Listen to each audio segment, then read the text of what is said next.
Spoštovani gospe in gospodje, cenjeni gostje, tudi sama vam z veseljem izrekam dobrodošlico na že drugem slovenskem Kongresu Ekonomske demokracije v organizaciji Inštituta za ekonomsko demokracijo. Verjamem, da nam je lanskoletni kongres ostal v izjemno lepem spominu in ne dvomim, da smo skupaj naredili velik korak naprej na poti spodbujanja solastništva zaposlenih. Letos nadaljujemo to pot in še bolj pogumno odpiramo razpravo o pomembnosti ekonomske demokracije. Osrednja tema letošnjega kongresa je institucionalna podpora lastništvu zaposlenih v Sloveniji s poudarkom na prihajajoči zakonodaji in podporni vlogi finančnih instrumentov. Prepričana sem, da bomo podelili zanimiva mnenja, odgovorili na marsikatero vprašanje in spletli nova poznanstva. K uvodnemu nagovoru v imenu gostitelja vabim soustanovitelja in direktorja Inštituta za ekonomsko demokracijo, Teja Gonzo. Izvolite.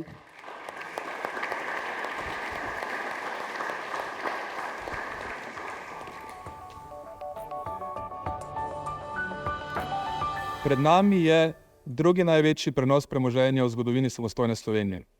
Približno tretjina podjetnikov, lastnikov v sektorju malih in srednje velikih podjetij bo lastništvo teh podjetij prenašalo na novo generacijo. To pomeni, da se bo prenašalo za več 100 milijonov evrov premoženja in da bodo lastništvo menjala podjetja, ki zaposlujejo okrog 80 tisoč ljudi in ustvarjajo okrog 15 do 20% dodane vrednosti v gospodarstvu. Zdaj, slovenska ustava seveda zagotavlja pravico vsem lastnikom, da se sami odločijo, komu bojo to podjetje predali oziroma prodali, vendar pa je odgovornost države ob taki priložnosti, da spodbuja poti nasledstva, ki naslavljajo čim širši demokratični interes. Ena izmed takih poti nasledstva, ki jo seveda na Inštitutu zagovarjamo že kar nekaj let, je odkup strani zaposlenih. Dobro prakso poznajo v ZDA, v Veliki Britaniji, v Kanadi, v drugih evropskih državah in reče se ji ESOP model. To je model za reševanje lastniškega nasledstva preko tega, da zaposleni odkupujejo delnice in deleže podjetja. Zadeva je v bistvu toliko razširjena, da je v Ameriki poimenovana za ultimativno orodje nasledstva. Model ima vzpostavljeno 7000 podjetij, ki zaposlujejo skoraj 13 milijonov ljudi. To je skoraj 10% delavcev v zasebnem privatnem sektorju. Tako da je model izredno razširjen.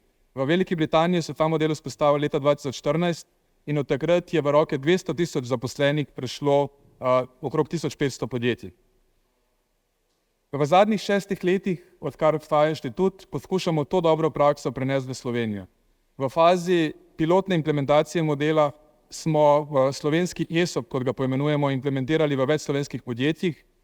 Največji izmed njih je INEA, ki je trenutno na poti, da postane največje slovensko podjetje v 100% lasti zaposlenih. Smo tudi aktivni v pripravi raznih politik, s pomočjo našega mednarodnega strokovnega odbora pomagamo pri pripravi tehničnih rešitev, na podlagi katerih se pripravlja zakonodaja, kot tudi ESOP zakonodaja, ki jo bomo danes slišali predstavljeno strani vladnih predstavnikov.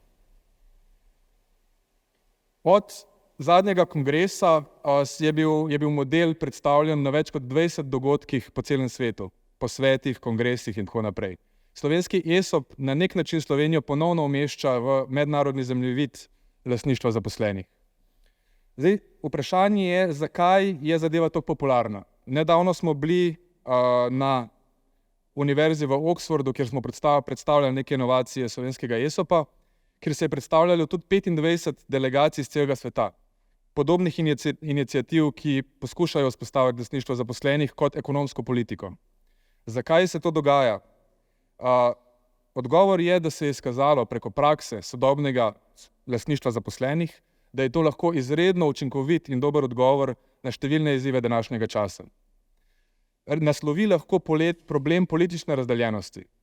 Mogoče je to v Sloveniji slišati malo bizarno, da lastništvo zaposlenih ali delavsko lastništvo, če ga imenujem malo bolj provokativno, naslovi problem politične razdeljenosti, ampak v Ameriki je ESOP model ena izmed redkih, če ne edina sistemska ekonomska politika, ki združuje poglede tako republikancev kot demokratov.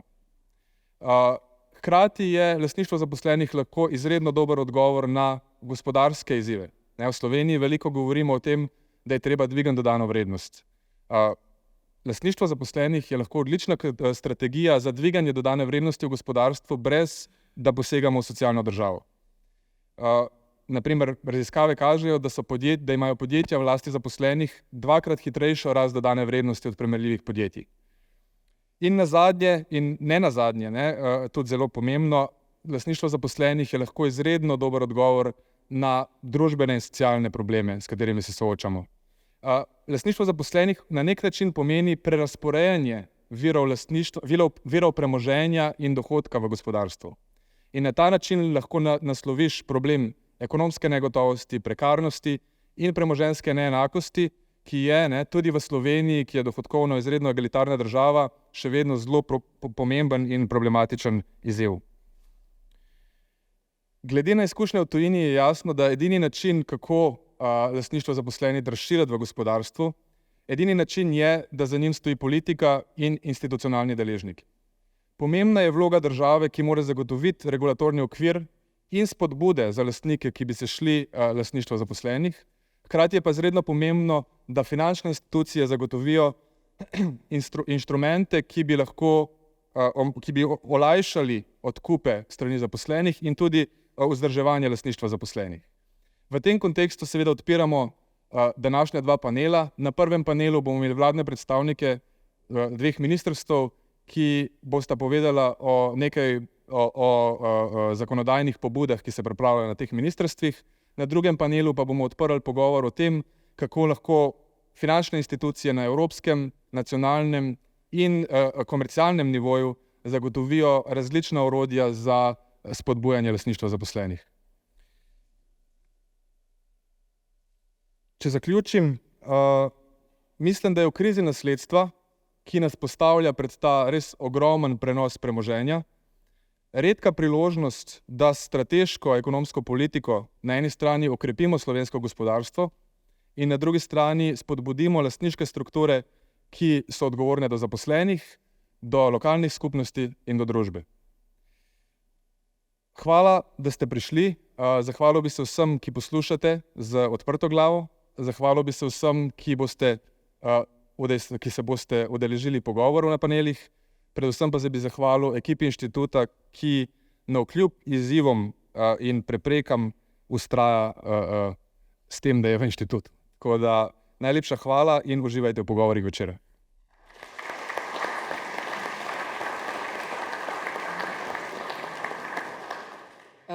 Najlepša hvala, Tej.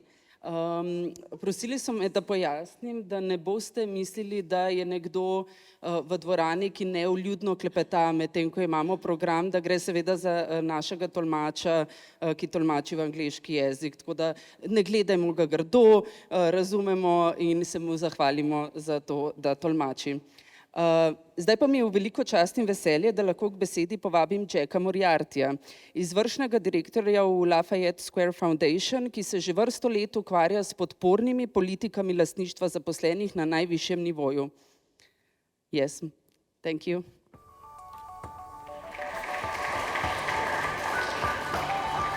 Good evening, ladies and gentlemen, and thank you, Tej, for the honor of addressing this second annual Congress for Economic Democracy. My name is Jack Moriarty, and I'm the Executive Director of the Lafayette Square Foundation, an American NGO committed to building shared prosperity through the acceleration of broad-based employee ownership. I want to thank Tej, David Ellerman, and the entire Institute team for their tireless efforts to address the critical issue of business succession in Slovenia through the adoption of an employee ownership buyout structure, the Slovenian ESOP. I'd also like to thank Minister Luka Mesec and State Secretary Igor Feketija for their continued leadership in marshalling political support for this effort throughout the process. In the United States, our Congress adopted our own employee ownership buyout structure, the Employee Stock Ownership Plan, or ESOP, in 1974. Since that time, hundreds of billions of dollars of wealth have been generated for American workers. Today, there are 7,000 employee-owned companies employing 14 million workers, nearly 10% of the overall US workforce. Based on 5 decades of experience in the United States, we have learned that there are 3 enabling conditions that are necessary for employee ownership buyouts to meaningfully grow and to thrive. Number 1, a regulatory framework that instills confidence. In the absence of a standard legal structure with carefully designed regulatory safeguards, employee ownership simply cannot flourish. Number two, tax incentives for the owners of SMEs that elect to sell their businesses to their employees, and additional incentives for employee-owned businesses to remain sustainable. If we have learned anything in the United States, it is that a responsibly structured tax incentive structure is essential in encouraging SME owners to sell their businesses to employees and for employee-owned businesses to remain multi-generational and sustainable over time. And finally, number three, credit enhancement to ensure access to capital for financing employee ownership buyouts. Only in an environment of sufficient financing can employee ownership achieve true scale. I am proud to report that the Slovenian ESOP law directly addresses the first two conditions with opportunities to address credit enhancement through the existing leadership of the Sitbanka and the European Investment Bank, a topic that I look forward to discussing further with my colleagues in the upcoming panel. So, in a world of endlessly competing priorities, what justifies a focus on policies to promote employee ownership? Employee ownership addresses the acute problem of business succession, which confronts both the United States and Europe. It builds wealth and economic security for workers and families. It enhances the productivity, profitability, and resiliency of SMEs. It creates and retains high-quality jobs, and it offers a proven opportunity to strengthen social and political cohesion. As Tej mentioned, our Democratic and Republican parties in the United States are divided on many issues. But I can tell you from firsthand experience that on the topic of employee ownership, our parties are unequivocally united in the view that employee ownership is a vital feature of an advanced market economy. Employee ownership, I would submit to this group, offers the same potential for political unity here in Slovenia and across the European Union. In conclusion, dear colleagues, this is a historic day for Slovenia and for Europe. I applaud the ingenuity of the Institute for Economic Democracy in designing an employee ownership structure that is not American, not British, not Canadian, but Slovenian. I can assure you with great confidence that the Slovenian ESOP law builds upon international best practices and may yet even constitute an enhancement of the existing models throughout the world. Today, a political legacy for economic democracy is born in Slovenia, and the world is watching with great anticipation. What happens next, of course, is up to all of you. Thank you.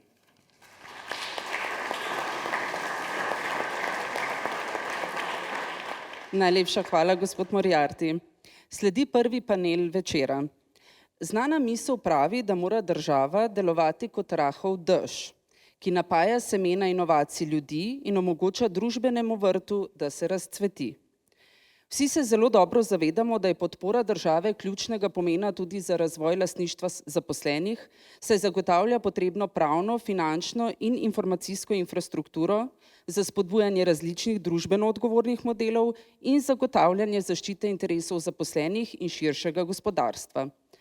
Na prvem panelu o zakonski podpori tako gostimo Igorja Feketijo, državnega sekretarja na Ministrstvu za delo, družino, socialne zadeve in enake možnosti, in doktorja Jerneja Štromajerja, sekretarja v kabinetu ministra na Ministrstvu za gospodarstvo, turizem in šport. Panel bo moderirala profesorica doktorica Aleksandra Kanjo Mrčela, predsednica strokovnega odbora Inštituta za ekonomsko demokracijo in profesorica na Univerzi v Ljubljani. Izvolite.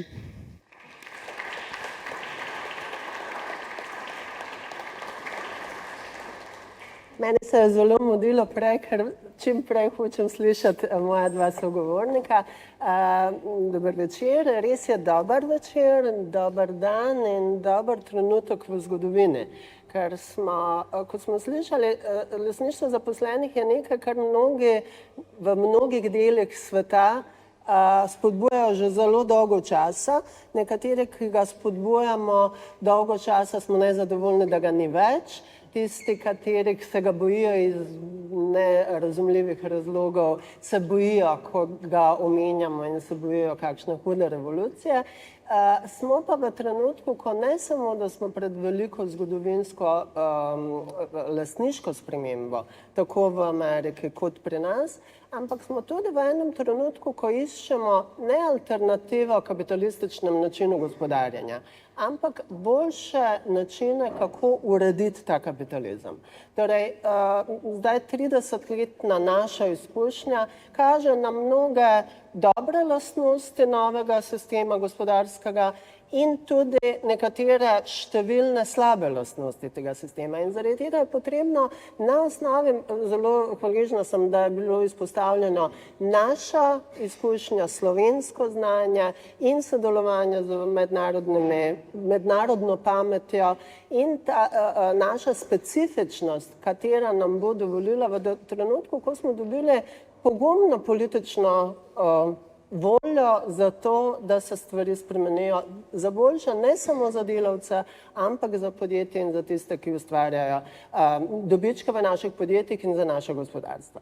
Torej, kot je bilo že rečeno, imam odlična dva sogovornika, ki v tem dobrem zgodovinskem trenutku se v Sloveniji ne ustvarja samo ena oblika podpore ekonomske demokratizacije, ampak kar hkrati dve. Torej smo res v nenavadne situacije za tiste, ki smo si želeli teh zakonskih spodbud zelo veseli. Ampak jaz bi prvo rada, da nam na kratko poveste, kaj se pripravlja in bomo z nekaj mojih vprašanj in nekaj vprašanj iz publike poskušali priti do detajlov. Torej, načelno se v principu zelo strinjamo, ampak ko pride do detajlov, so mogoče zelo pomembne drobnarije, katere nam bodo de facto okvirile naš bodoči razvoj v lastniškem smislu. A bi mogoče začeli pri vas? Kolega Feketija, nam lahko poveste, kaj se dogaja na vašem ministrstvu na tem področju? Lahko, hvala. Torej, mogoče še ena dopolnitev. Nosilec razvoja zakonodaje o solastništvu zaposlenih v Sloveniji je v resnici Ministrstvo za solidarno prihodnost, ki je zadolženo za 3 področja, torej javno stanovanjsko gradnjo, dolgotrajno oskrbo in ekonomsko demokracijo, ampak zaradi nedavnega razcepa Ministrstva za delo oziroma nove ustanovitve tega ministrstva je to naš skupni projekt, ker je dovolj znanja, izkušenj dosedanjih ostalo na tem ministrstvu, zato to nekako razvijamo skupaj. Včeraj je potekala prva seja medresorske delovne skupine, v kateri sta ti 2 ministrstvi, Ministrstvo za gospodarstvo, finance in pa iz razlogov, ki jih mogoče opišem kasneje, tudi Ministrstvo za kmetijstvo.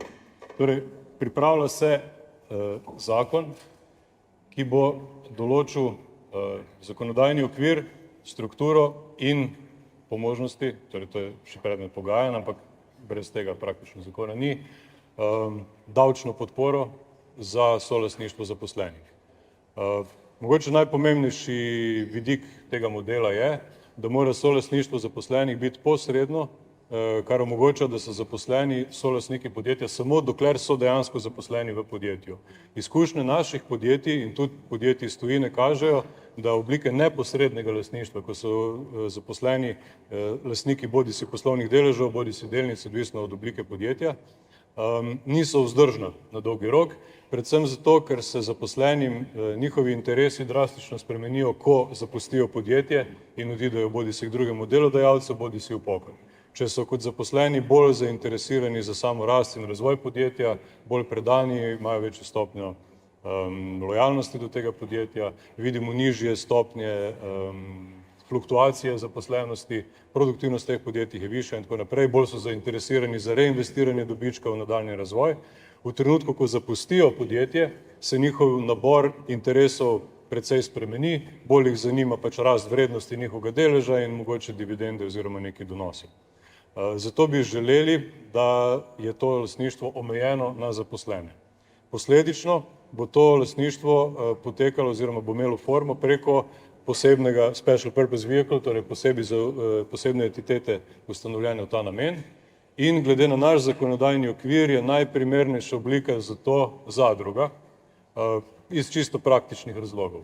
Zato je v delovni skupini sodeluje tudi Ministrstvo za kmetijstvo, ker je vendarle zakon o zadrugah v njihovi domeni in morajo tudi oni preveriti, kako bo ta zakon vplival eventualno na zakon o zadrugah. Torej, to je neka osnovni model. Mogoče treba poudariti, da je prenos lastništva od lastnika na zaposlene, deleža ali poljubno velikega deleža, absolutno odločitev lastnika. Torej, nobenega vzvoda prisile tu ni, to je popolnoma prostovoljna odločitev lastnika. Drugič, ta prenos lahko ima 3 oblike. V nekaterih primerih, in tudi izkušnje iz tujine kažejo, da ta ni tako redka, gre za preprosto prenos torej neodplačni prenos. Interes lastnika je, da prenese lastništvo, zato da si zgradi nek legacy, da pusti v svojem okolju nek pečat, nek vtis, da podjetje ostane aktivno na daljši rok. Namesto neke privzete možnosti, da to prenese na svoje otroke, ki so lahko ali pa ne idealni nasledniki, se odloči, da to prenese na svoje zaposlene, ki so več desetletij rasli s svojim podjetjem. Mogoče to. Najbolj se osredotočamo na majhna in srednje velika družinska podjetja. Zgodovina podjetništva v Sloveniji, kakršna je, ne sega dlje kot 30 let v preteklost. In ustanovitelji te prve generacije podjetij se postopoma upokojujejo. Primeri, ko so nasledniki podjetja njihovi otroci, kažejo, da so ta podjetja zaradi nenačrtovanega nasledstva lahko ogrožena, medtem ko so zaposleni, ki so to podjetje vložili veliko svojega časa, truda, dela, dosti bolj odgovorni in učinkoviti lastniki. Torej, to je mogoče glavni fokus. Torej, prvi način neodplačni prenos, drugi prenos z postopnim odplačevanjem strani zaposlenih, ki se financira zlasti preko dobičkov, do katerih so zdaj zaposleni lastniki upravičeni kot lastniki, in tretji z tretjo stranko, ki financira celotno transakcijo. Te 3 vidike želimo tudi zakonodajno urediti in hkrati omogočiti neke davčne spodbude, ker po eni strani je ideja, da politika postavi neko širšo pot, potem se pa samo umakne in odstranjuje ovire, ampak v teh primerih, ko imamo res družbeno zaželene modele, se nam zdi absolutno sprejemljivo in potrebno, da jih tudi z davčnimi spodbudami usmerjamo in spodbujamo, da gremo v to smer. Najlepša hvala. Ustavimo se zdaj tukaj, da slišimo tudi, se ne slišimo, ustavimo se zdaj pri predstavitvi, slišali smo predstavitev prvega zakona, ki nastaja na Ministrstvu za delo, družino, socialne zadeve, enake možnosti, sedaj pa nekaj drugega, komplementarnega mora biti, nastaja na Ministrstvu za gospodarski razvoj in tehnologijo. Ja, en lep dober večer, lep pozdrav še v mojem imenu. Zdaj, mene res iskreno veseli, da lahko danes govorimo o 2 zakonskih predlogih, zaradi tega, ker v bistvu vidim, da se dopolnjujete v marsičem. Zdaj, pred časom smo na Ministrstvu za gospodarstvo imeli en sestanek z Ministrstvom za finance in se nas vprašali, v kakšnem razmerju sta ta 2 zakona, kar verjetno tudi marsikoga tukaj zanje zanima. Zdaj, kolega Igor je dobro predstavil če poenostavimo ESOP zakon, mi pripravljamo novelo obstoječega zakona o udeležbi delavcev pri dobičku. Jaz sem tako, kar se da plastično opisal, da sta v enem delu ta 2 zakona kot brat pa sestra, v drugem delu zakona sta kot bratranca. Pa bom poskušal razložiti, zakaj. Gre za 2 različne obliki finančne participacije, pri čemer gre tudi za različen način spodbujanja, kakšne vrste participacije, potem ne samo z finančnega, ampak tudi z lastniškega dela se tiče. Zdaj, na Ministrstvu za gospodarstvo smo se novelacije tega zakona lotili malo drugače.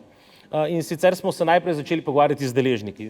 Nobena skrivnost ni, da je pobuda za spremembo na tem področju, tako kar se nagrajevanja delavcev tiče z naslova denarja, profit sharing, kot z naslova deležev, delnic in pa tudi opcijskega nagrajevanja je prišla v prvi vrsti s strani gospodarstva. Zakaj? Bom poslegel samo z enim podatkom. Slovenija ima od leta 2008 že veljaven zakon o udeležbi delavcev pri dobičku. V zadnjih 8 letih je poprečno v udeležbo delavcev pri dobičku pri sedaj veljavnem zakonu bilo vključenih 8 gospodarskih družb, skupaj so pokrivale 641 delavcev, poprečno so pa izplačali 185 evrov na leto na delavcev. Efektivno, če vemo, da je bilo 6 milijard čistega dobička v preteklem letu, vemo, da ta zakon ne deluje. Ta zakon ne deluje, da v bistvu tudi njegovi makroekonomski ali pa javnofinančni vplivi so zanemarljivi in da moramo nekaj na tem področju narediti. Zdaj, vprašanje ekonomske demokracije in različnih modelov, le te je recimo v resnici tudi ena izmed dediščin Occupy Wall Street. Jaz sem tista generacija, ki je takrat diplomirala in to je bila ena izmed tez, pravi ekonomska demokracija, v kateri so se v morebitnih spremembah sistema ali pa izboljšanjih sistema, profesor Vrčelo, kot ste rekli, marsikdo strinjal. Zdaj, kaj je osnovni leitmotiv zakona, ki smo ga pripravili na Ministrstvu za gospodarstvo in ga mimogrede že vsebinsko uskladili z reprezentativnimi gospodarskimi in pa delojemalskimi združenji. Naša osnovna logika je, da poskušamo izenačiti nagrajevanje z naslova udeležbe političnega dobička po logiki, da se mora človeški kapital na enak način obravnavati in nagrajevati kot finančni kapital. Konkretno govorimo o C-dolarni obdavčitvi, tako kot velja za dividende, tudi v primeru udeležbe delavcev pri dobičku. To je osnovna logika, ki jo na ministrstvu zagovarjamo, zakaj, ker želimo zadeve poenostaviti, narediti davčno ugodne, to je tudi dogovor o koalicijskem sporazumu, in pa predvsem približati model za uporabo v gospodarskih družbah. Dejstvo pa je, da one size does not fit all. Spravi, nekatere gospodarske družbe se bodo odločile za udeležbo delavcev pri dobičku z naslova denarne sheme. Nekatere gospodarske družbe se bodo odločile za ESOP model, ker bo govorilo o lastništvu, o prevzemu. Nekatere gospodarske družbe pa že sedaj želijo ali pa že to delajo, tudi dodatno motivirajo zaposlene s tem, da jim omogočijo neposredni delež v podjetju. Mi smo prepričani, da več orodij in the toolbox, se pravi več orodij, kot jih imajo gospodarske družbe na voljo, dobro regulirane, med sabo urejene, da ne bo kakšne pomote, da zagotovo vse to koristi pri razvoju ekonomske demokracije. Se pravi, naša naloga sedaj v prihodnjih tednih in mesecih bo uskladiti ta dva zakona, kar se davčnih spodbud tiče, kar se modelov, ki jih bomo dali, rečemo temu na trg ali pa ki bomo zagotovili gospodarstvo tiče. Predvsem pa se mi zdi pomembno, da smo vendarle diskurs spremenili, da smo ugotovili, da ekonomska demokracija je oblika, kako dodatno motivirati zaposlene, to delata oba dva modela, kako dvigati produktivnost v gospodarskih družbah, to delata oba dva modela in da je to način, kako v bistvu narediti sistem ne samo bolj prijazen, bolj sustainable, bolj vzdržen.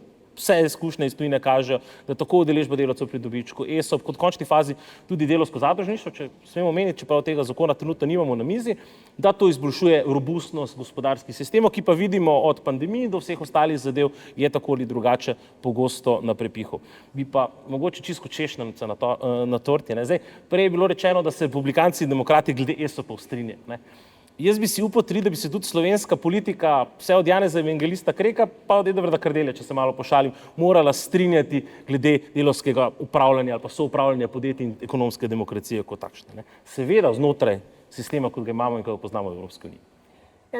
Omenil se davčno spodbudo. Mislim, da je to ena od ključnih stvari. Torej, strinjamo se verjetno, da je absolutno potrebno več različnih spodbud v smislu ekonomske demokracije, ampak je mogoče, ko politika ima škarje in platno, usmerjati in spodbujati z javnim denarjem nekaj, kar ima največ učinkov. Raziskave nedvomno kažejo v celem svetu, da je kombinacija finančnega spodbujanja in tudi dajanja glasu zaposlenim nekaj, kar je optimalna rešitev. Zdaj me zanima spet vprašanje za oba dva. Kje vidite optimalno finančno, kje vidite optimalno davčno spodbudo, katera ne bi služila samo k motiviranju, ampak vsem, kar je bilo našteto prej, torej dolgoročnem, stabilnem gospodarjenju, dolgoročni varnosti podjetij, ki vlagajo v razvoj, v znanje zaposlenih, dolgoročnemu ohranjanju delovne sile, te najboljše, in to je v Sloveniji nekaj, na kar lahko računamo, ker drugih virov nimamo tako veliko. Torej, vsi ti drugi dolgoročni cilji, kje vidite en in drugi v vaših predlogih, vaših zakonov, davčne spodbude, ki bi na ta način spodbudile to nove oblike ekonomske demokratizacije? V primeru lastniških zadrug bi davčne spodbude delovale tako, da bi najprej spodbujale samega lastnika, da proda svoj delež lastniški zadrugi in nekomu drugemu. Vidimo, kaj se zgodi, ko se upokoji lastnik podjetja, recimo predvsem v majhnih, srednje velikih družinskih podjetjih, ima nekako tri možnosti. Ali proda konkurentu, kar ponavadi vodi v to, da se samo podjetje dosti zoži, pogosto se prestavi kam drugam, recimo v konkurentu, kar negativno vpliva na lokalno okolje in tako naprej. Druga opcija je, da proda recimo finančnemu skladu, ti imajo neke svoje 5-letne perspektive, ki zopet temeljijo na neki optimizaciji, poskušanju povečanja vrednosti in pol preprodaji naprej, kar ima zopet enak končni učinek. No in če imamo kot tretjo možnost prodajo zaposlenim, je to bolj vzdržna opcija. Torej, davčno spodbuditi tako, da bo prodaja zaposlenim ugodnejša od ostalih dveh opcij, sploh če upoštevamo še to, da lahko nek zunanji lastnik, finančno močen lastnik, mogoče ponudi več, tudi višjo ceno, tudi majčkeno nadtržno, kot bi lahko zaposleni. Torej, ta davčna spodbuda naj bi vsaj kompenzirala to razliko in potem še mogoče šla majčkeno čez, zato da spodbudi, da se proda podjetje zaposlenim in da se ne gre po kakšni drugi poti. Potem je pa še zelo pomembno, da pa zopet z strukturo davčnih olajšav ohranimo lastništvo znotraj zaposlenih, kar pomeni, da če se pa prodaja potem delež naprej iz lastniške zadruge, je pa potem vstopi klauzula, ko so vse davčne olajšave, ki so bile doslej dane, zapadejo v plačilo, torej tax clawback klauzula, kar pomeni, da potem treba pa davek za nazaj plačati, zato ker namen očitno ni bil dosežen in s tem spodbudimo, oziroma zagotavljamo dolgoročnejšo vzdržnost tega modela. Model omogoča, samo eno podvprašanje dala, te bom ti odgovorila, samo podvprašanje mogoče ljudem, ki manj vejo o modelu. Model torej zagotavlja možnost individualnih lastnikov, da prodajajo svoje deleže. Ta opcija obstaja, razmišljamo tudi o različnih načinih, kako jo omejiti, ampak obstajajo situacije, ko bi bilo legitimno, da tudi zadruga, lastniška zadruga delavcev svoj delež proda. Recimo, če se pojavi velika koncentracija v panogi in bi bilo nujno recimo združevanje z nekim drugim podjetjem za sam obstoj podjetja, potem ampak je pa treba omejiti druge možnosti prodaje, ki bi bile pa manj upravičene. Se pa ne spodbuja to, da delavci, ki dobijo zdaj finančni inštrument, z njim trgujejo in grejo enega mogoče špekuliranja z vrednostjo delnice, ampak je zveza z podjetjem dolgoročnejša in bolj usmerjena v to, da so pripadni podjetju, da so dolgoročni lastniki. Absolutno. V bistvu ta akt pretrganja popkovine bi bil kaznovan s tem, da je treba za nazaj plačati vse davčne olajšave in na ta način bi se to tudi preprečilo. Nekoliko drugače pri predlogu Ministrstva za gospodarstvo. Nekoliko drugače, kar se tiče deležniške sheme, o temer smo se že tudi pogovarjali o predkupni pravici, da ne bo pomote. Ampak kaj je logika, ki jo mi zasledujemo? In jo bom večkrat ponovil in sem ponavljal kot pokvarjen radio, pa vendarle. To izenačitev obravnave, tudi z davčnega vidika, pa končne fazi tudi z družbene funkcije, človeškega in finančnega kapitala v gospodarskih družbah pri ustvarjanju dobička. Se nam zdi izredno pomembno, ker vemo, zakaj je to pomembno, da najbolj napredni delodajalci to razumejo. In ne samo, da gre za obdržanje koncentracije zdajšnjega lastništva ali pa zdajšnjih kadrov. Mi imamo v določenih sektorjih, se grd izraz, tako da smo na televiziji, pa vendarle bitko za talente, kjer se borimo za to, da ohranjamo najbolj propulzivne, najbolj nadarjene, v bistvu tudi najbolj izobražene kadre. In z oblikami finančne participacije jih lahko tudi dodatno stimuliramo, da se odločijo, da hedžajo v končni fazi, ker se grd izraz sicer, ampak da se vidijo v neki gospodarski družbi, kjer vidijo svojo prihodnost in da so zato seveda motivirani, da tej gospodarski družbi uspe. In tukaj v kombinaciji z nagrajevanjem tako v delnicah kot deležih in tudi seveda z opcijskim nagrajevanjem, kjer strukturirano predvsem nagovarjamo inovativna podjetja in podjetja z visoko dodano vrednostjo, vidimo potencial ne samo, da obstoječo bazo preoblikujemo, ampak da tudi zgradimo novo gospodarsko bazo naprednejših inovativnih podjetij. Torej, oba dva govorita o komplementarnosti. Zdaj pa, če bi ocenjevali drugi predlog, a je karkoli, kar bi predlagali drugemu predlogu, kar po vaši oceni mogoče ni idealno v drugem predlogu? Zdaj, to je dober izziv, jaz sem v obeh delovnih skupinah, tako da to bo lažje šlo. Takole je, jaz sem kolegom na ministrstvu že posredoval en predlog v bistvu finančnih spodbud in ukrepov za spodbujanje tega, tako z vidika informiranja, uspeščanja, kot tudi države, ki lahko nastopi ali s poroštvi ali pa s potencialnimi drugimi spodbudami, da se bo lažje vzpostavil sam mehanizem. Ker tukaj v Sloveniji imamo malo, rečemo temu, neizkušnje s tem in tukaj država lahko tudi s spodbudami ukrepi pride nasproti. Pričemer pri našem predlogu predvsem računamo na davčno stimulativno, ugodnejše obravnavo, kot je sedaj, in v bistvu tukaj to potem dajemo dodatno potencial za ESOP zakonodajo, kot pa hkrati večjo finančno participacijo znotraj profit sharinga. Še en izziv. Kaj, če ne bi oba dva predloga šla naprej? Kakšne posledice bi to lahko imelo? To bo zamujena priložnost. Jaz mislim, da bo to, kar se udeležbe delavcev pri dobičku tiče, to bo zamujena priložnost, ko leta 2008 imamo zakon, ki ne deluje, kjer smo se v resnici dolgo časa marsikdo zaletavali na debati obvezna udeležba ali prostovoljna udeležba. Mi smo na delovni skupini to razčistili, da v današnjem prostoru in času ni soglasja za obvezno udeležbo in smo tudi to temo relativno brez večjih težav zaprli, ker se pa zavedamo, da pa najpropulzivnejši delodajalci vedo, kakšen je pomen človeškega kapitala znotraj podjetij. Zdaj, na drugi strani pa, jaz mislim, da imamo veliko razumevanje znotraj koalicije, to je čist bolj politična ocena kot karkoli, da se ta zakonodaja vendarle sprejme. Tudi v koalicijskih sporazumih glede tega zelo jasen, ker sicer se bomo spet čez 4 leta podobni obrazi pogovarjali, zakaj pa smo zamudili to priložnost. Jaz mislim, da imamo neko okno priložnosti, da zakonodaja, ki ne terja v tem trenutku res nekih velikih integralnih finančnih sredstev, lahko pa marsikaj dobrega naredi tako za položaj delavcev, kot za potencial za razvoj slovenskega gospodarstva. Če bi kaj zamerili v onem drugem predlogu zakona, kaj bi to bilo? Ne gre za zamero, gre pa za predlog, ki smo ga tudi že priobčili. In sicer v primeru, ko po tem zakonu zaposleni dobijo neke deleže v obliki nagrade, da je potem omogoče, če odsvajajo te deleže, da bi zopet bili pa spodbujeni k temu, da jih odsvojijo v neko lastniško zadrugo, preko kateri so recimo ostali zaposleni, lahko lastniki nekega deleža, neki se nagrajuje po tem principu. Torej, zopet z neko davčno spodbudo dosež, da se spodbudi odsvajanje zaposlenim v samem podjetju, ker tako, kot sem rekel, direktno lastništvo je lahko problematično v tem, da je nezdržno takrat, ko večji del zaposlenih odide in postanejo zunanji lastniki z dramatično drugačnimi interesi glede samega podjetja in vrednosti nekoga deleža v njem. Najlepša hvala. Obračam se zdaj k publiki. Zagotovo je kar nekaj vprašanj, mogoče toliko časa še imamo.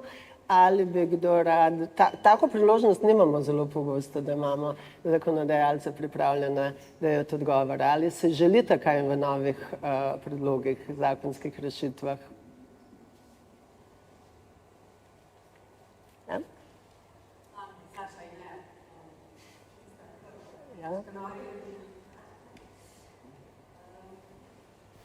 Ja, eno vprašanje je, a obstaja scenarij, v katerem bi ta dva zakona soobstajala v istem podjetju, če je v 100% zadrugi lasti zaposlenih? In zakaj? Na kratko mislim, da ne, ker če je 100% lastništvo, potem so tudi ti mehanizmi deljenja dobička že pokriti, tudi davčno spodbojeni in potem dejansko ne vidim potrebe. Ali sem kaj spregledal? Mislim, zdaj spet, če govorimo o 100% zaposlenosti in 100% lastništvo, potem pač je finančni in človeški kapital že po tej formuli zanačen. Zdaj, roko na srce pa imamo tudi recimo zadružni sistem Mondragon, če smo zelo konkretni, niso vsi enako zaposleni, nimajo vsi enakega statusa, tako da zdaj v primerih spet one size does not fit all, v tistem, kjer bi šlo seveda ena za ena prekrivanje, bi lahko z davčnega vidika zadeva ne imela posebne razlike. V drugih primerih je pa to spet dodaten motiv, da pa lahko koga vključiš v sistem, če pa morda še ni prišlo na novo itd. Hvala obema.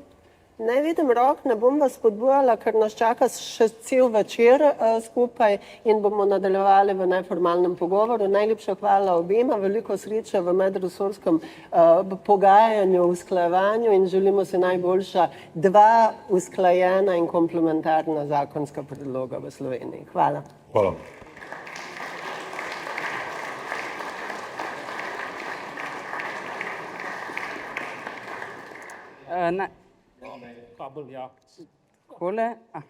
Najlepša hvala še z moje strani, moderatorki in gostoma. S tem, tako kot je bilo že napovedano, zaključujemo prvi del kongresa. Sledi res kratek, 10-minutni odmor, nato pa nadaljujemo z drugim panelom večera. 10 minut. Spoštovani gostje, dobrodošli nazaj na drugem slovenskem kongresu ekonomske demokracije. K besedi vabi ministra za delo, družino in socialne zadeve Luko Mesca. Lepo pozdravljeni. Vidimo se drugič na tem kongresu. Lani sem ga otvoril in otvoril sem ga v dnevih, v mesecih, ko smo ustanavljali Ministrstvo za solidarno prihodnost in z njim Direktorat za ekonomsko demokracijo. S tem smo poskusili delo, ki ga je pred nami oddelal Inštitut za ekonomsko demokracijo, v tem smislu se posebej zahvaljujem Teju, Davidu in Aleksandri, odpreti v političnem prostoru, mu dati politični zagon in omogočiti, da se v Sloveniji začnemo na najvišji politični ravni pogovarjati o ekonomski demokraciji. Zdaj sam to zgodbo v resnici spremljam že dolgo, mogoče celo nevede. Rodil sem se namreč v kraju, danes smo slišali nekaj o tujih praksah, kot je Mondragon, nekaj smo slišali o novih praksah v Sloveniji, kot je INEA, sam pa sem iz Železnikov, kjer je Domel. To je firma, ki bi propadla najverjetneje leta 1996, če je ne bi takrat odkupili zaposleni. Ker so jo odkupili zaposleni, je pa to še danes, praktično 20 let kasneje, največji zaposlovalec v kraju, ki je po, mislim, da časniku Finance bil 3 leta nazaj razglašen za kraj, kjer je razmerje med plačami in stvarmi, ki jih lahko za te plače kupiš, v Sloveniji najboljše. To mislim, da je zelo jasen pokazatelj, kaj ekonomska demokracija in lastništvo zaposlenih pomeni v praksi. Se pravi, še preden država pač vstopi z davki, da bi prerazporejala premoženje, poskrbi za kohezivnost, za družbeno pravičnost in konec koncev za perspektivnost krajev, kjer je. To ne velja samo za Železnike in Domel, enake kazalce boste videli tudi v Mondragonu. Tudi španska Baskija, predvsem kraji, kjer je Mondragon prisoten, slovijo ravno po teh kazalcih. Tako da, lani smo ob kongresu se pogovarjali o tem, kaj bo delal Direktorat za ekonomsko demokracijo na novo ustanovljenem ministrstvu. Leto kasneje smo zakon, ki ga je sicer Inštitut pripravljal z našo pomočjo kar nekaj časa, odprli na medresorski skupini, danes je bilo prvo srečanje in kot smo slišali tudi od kolega Jerneja Štromajerja, pripravljajo na Ministrstvu za gospodarstvo sorodne rešitve, tako da mislim, da smo v vladi z Levico, Socialnimi demokrati in Svobodo končno odprli prostor tej temi in veselim se kongresa naslednje leto, kjer upam, da bomo govorili o vsaj enem, če ne 2 sprejetih zakonih in pa seveda o tem, kako je ekonomska demokracija pri nas zaživela v podjetjih in v praksi. Hvala lepa.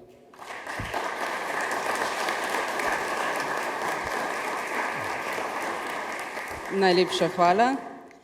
Nadaljujemo pa z drugim panelom, kjer se bomo pogovarjali o finančnih instrumentih in institucijah, ki bi lahko podprli razvoj lastništva zaposlenih v Sloveniji. Pa vas kar vabim, paneliste, da se posedete.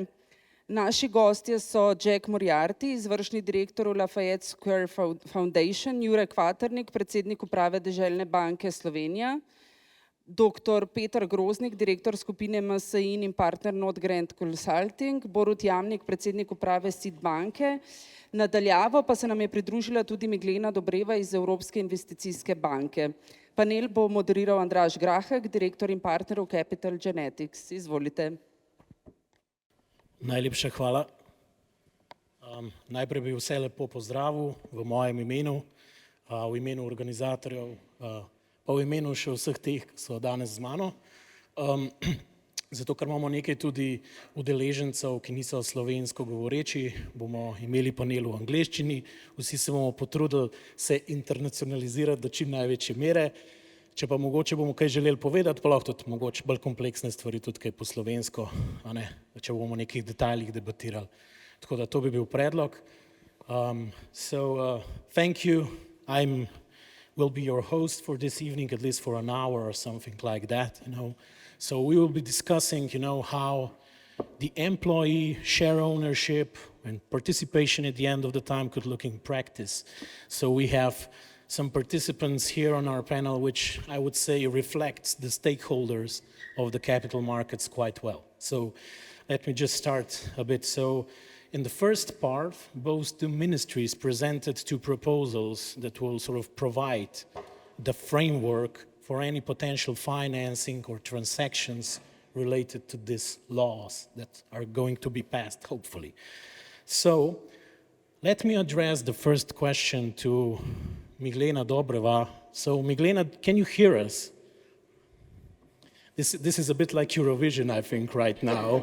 So I'm not sure in which city you are, but whatever city you're in, we are calling you. So let's see if that will work. If it takes a bit more time, we'll just have to go a step further. So a hint would be nice from the director, So okay, so basically, perhaps let's just start, and we will wheel in Milena a bit later. So she's there. Oh, hello.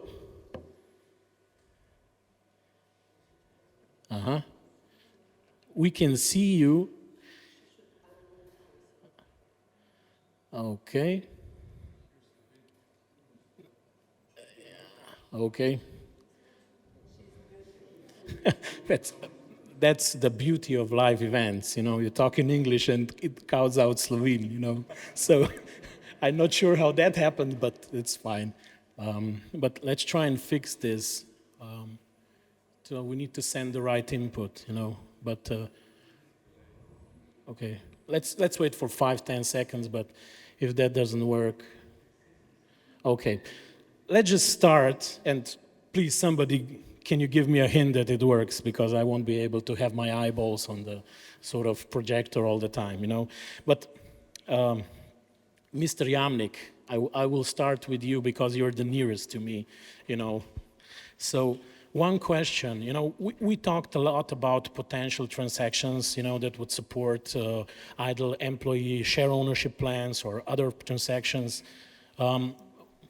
Banka is an important stakeholder in the financial system in Slovenia. Are you sort of looking into this space? Do you want to sort of commission any study? How would you approach this from your professional angle? The problem is that Banka is a fully licensed bank, meaning it is operating in the really normatively very difficult environment. That's the first thing. And we have, as a promotional development institution, have to test the market and the market gaps. So whatever the product is developed, we have to analyze the market gap, if it exists or not, because we just cannot crowd out the commercial banks. That's the first thing, okay? And the second is that we have to look if there is a market potential, meaning if there are interested investors to invest in that kind of an instrument. That's the second thing. And yes, the answer is if there will be a law that a kind of arise the interest of the investors in that particular moment and situation, the employees, we will test the market if there is an existence of a market gap. So you see, we have two sides. One side is on the legislation, and the other one is waiting to get the signal also from the market. So, so perhaps the EU is at the very beginning when it comes to this structuring of the market and developing it. So perhaps let's take a chapter out of the book from the US. So, Mr. Moriarty, could you sort of briefly I would say, explain how this happened in the US and how the American ESOP sort of framework or model sort of was constructed, What was the motivation, perhaps, also from the private side, Sure, can you hear me? Excellent. Well, so the US ESOP is a trust, and so we have common law in the US, and so it's structured as a trust, and a trustee is appointed that represents the interests of the employees. The genesis for the ESOP was this desire to create a structure whereby employees could buy out the existing shares of an owner when he or she decided to retire and enable an opportunity for business succession. Typically, what happens is a bank will come in. So private banks are very active in the ESOP lending market. That happened over many years as public policy started to socialize this idea and familiarize it with the capital markets. So that is a process that unfolds over time. ESOP lenders really like the strategy and find it attractive because some of the data I mentioned earlier is that employee-owned companies are much more productive, they're much more resilient. We saw that not only during the global financial crisis in 2008, but during COVID-19. Employee-owned firms, ESOPs in the US, were much more likely to survive relative to their peers. They were much less likely to engage in layoffs. And so these are much more productive, resilient companies. And as a result, banks like to lend to them because they present a lower default risk, even if they have a structure, an employee ownership structure that back many years ago was unfamiliar. So that's a process that I hope unfolds not only here in Slovenia, but also across Europe. But it will require a de-risking. Some of that is more psychological than anything, as there's more familiarity built around the idea that employee-owned companies are not materially different from quote-unquote traditional companies. In fact, they can be much higher performers and as a result, very good investments for banks. I was a careful listener to your opening speech, and you cited 3 necessary conditions, or 3, I would say, things you'd need to check, to get the ecosystem going, so to speak. And I will focus on the 3rd one, which was the credit enhancement factor. Can you tell me a bit more what enhancement mechanisms exist in the US and what greases the market machine so the market, the private capital comes in and engages in these transactions? I'll start with a little bit more detail on how these transactions are structured. So as I mentioned, a trust is created, a trustee is appointed, a bank will lend some of the capital, typically 30, let's say 40% at most of the capital to finance that buyout.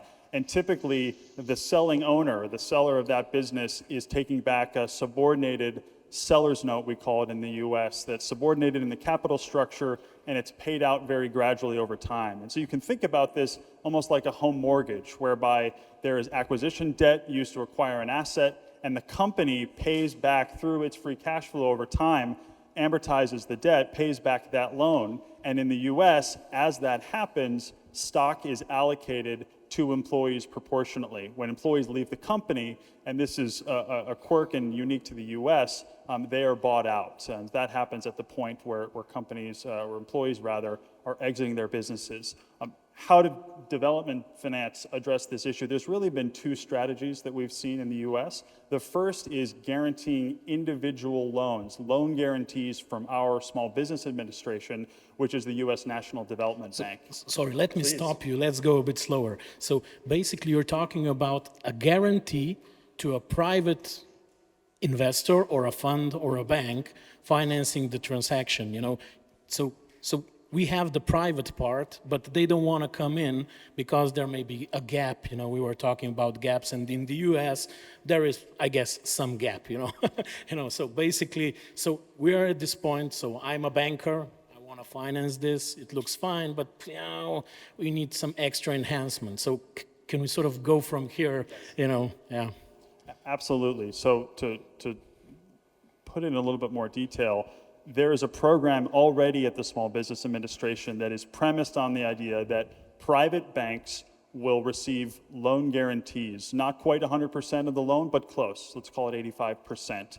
And a recent law, so the ESOP's been around for 50 years, it's only 5 years ago that bipartisan legislation was passed that allowed ESOPs to be a qualified use case, an eligible use of those loan guarantees. And so that ensures the private bank from default risk.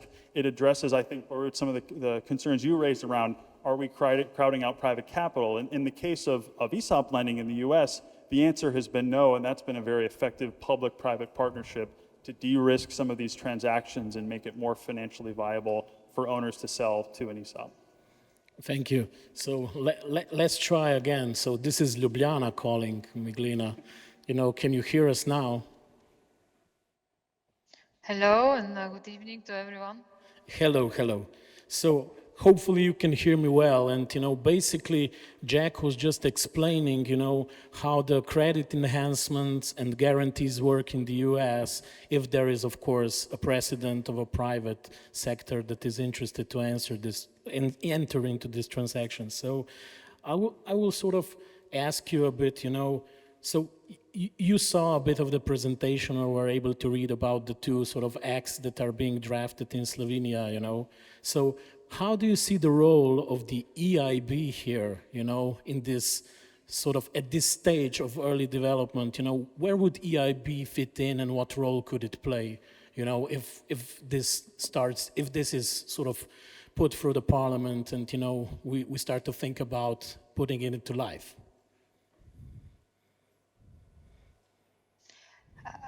Thank you for the question. I didn't manage to follow the presentations.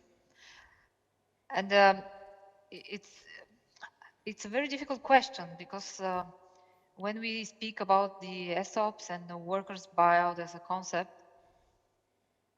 it is not something at the European level where we see dedicated instruments working or addressing this financing gap that I would agree exists, but we are doing currently a study with the European Commission, DG Employment, and it's very interesting. We are trying to find the data, how in the different member states this type of transactions have been funded, and there is no solution fit all. And then if you ask me for the EIB group, how we see this and what would be the incentives, we are the Bank of the European Union and we finance businesses, but usually we found out that through the subsidiary of the EIB, the European Investment Fund, there are some instruments that manage to address the gap, but there is nothing dedicated specific that addresses only this phenomenon. I would call it like this. And definitely it's interesting to hear the US model, and I found it very interesting hearing these loan guarantee schemes for providing the risk-taking for the banks to provide the funding for the model. And I'll be interested also to hear more how this was set up or who is behind providing the loan guarantees. It's in terms of, is it the public administration? So if that was a question, Jack, I guess it was addressed to you. And just so I make sure I heard the very last bit, which political... So who provides the guarantees to enhance the credits? So who gives the 85% collateral, I guess, to take the risk? So our Small Business Administration is a government national development bank. They are backed by the full faith and credit of the United States. So that's who's backing the loan at the end of the day, which inspires confidence, to say the least. So I'll just try to transpose this into the EU a bit. Is there like a special institution that handles this? So from what balance sheet is this, or off balance sheet is this coming from? Perhaps. Yeah. So we have a wide range of credit enhancement loans and loan guarantees. Our Small Business Administration is not the only agency that has them, but every agency has a credit budget essentially, and they are granted credit authority by the United States Congress to guarantee a certain amount of loans. What's really interesting and important about this program is that it actually doesn't cost the taxpayer anything, because there are fees paid by the banks, right, nominal fees, to cover the guarantee, right? Some of that is passed on to the borrower, and there is a sufficiently low default rate of these loans. Remember, the government is only giving a cash outlay if the loan fails, right? And so if you have a low default rate and you have revenue coming in from the repayment of interest and fees, then it actually operates at no cost to the taxpayer, which is a big reason why it is very popular across the aisle. Thank you. Mr. Jamnik, we touched on the instruments a bit, perhaps a question, what would in theory Banka have on disposal in terms of instruments while you were sort of hearing this debate? Again, as a EIB representative, I can say I can only learn from the United States, you know, with their 70 years experience from Peninsula newspaper, Aesop in '56, I think it was, and you know, or the disciples of Mr. Kell. Yep. But again, it is a total different culture and the political structure. You know that you said there is a law for 5 years in existence to guarantee that kind of a financial instrument. Here in Europe, I can tell you, we need another 50 years to develop something like that because of the culture and the structure of the financial markets and the political culture. Because you know the United States as a federation is something totally different as the European Union, and the multilateral institution as EIB are competing with other national promotional institutions. In that kind of the study that was cited before, it is really a study to find out if there is too much state aid involved for for the end beneficiary, and that's the exercise they're doing. Really, you understand? I don't know if you, this folklore of European Union, if you can understand it, but it's like that. And what we can provide is really, if there is interest, we can provide direct financing, developing an instrument after testing the market gap and the market opportunity, if there is, okay? But always regarding the end beneficiary and consulting about the state aid at every moment. And that is the problem, okay? At the level of EU and the national economies. Thank you. I think we're clearly pushing the deck of cards into the private sector corner, you know. So let me start with you, Jure, you know.